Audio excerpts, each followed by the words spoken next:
This video continues our look at the presidential powers and responsibilities. And this video more specifically focuses on the judicial like powers of the presidency.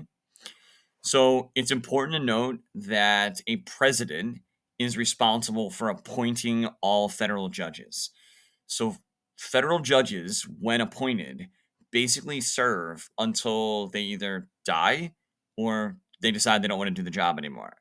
There is a large federal judicial system that on top is a Supreme Court with 9 Supreme Court judges, but there are lots of other levels to the federal court system as well.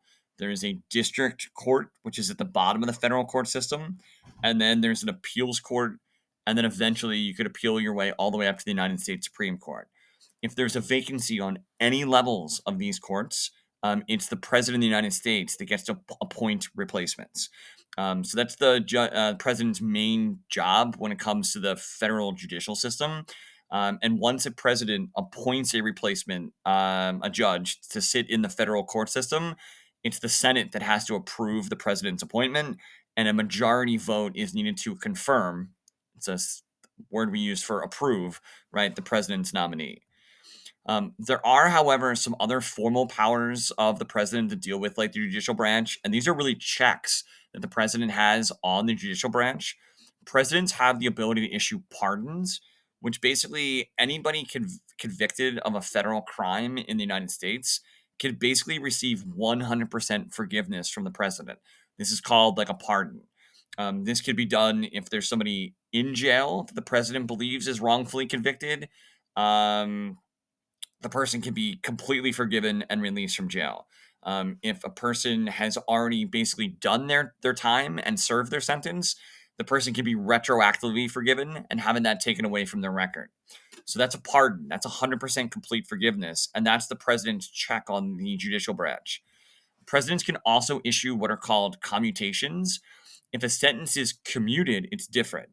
You're not giving somebody forgiveness. You're not forgiving them. You still acknowledge they did the crime, but you feel like the courts unfairly punished the person. The sentence they were given was too harsh. So you're actually reducing the person's sentence.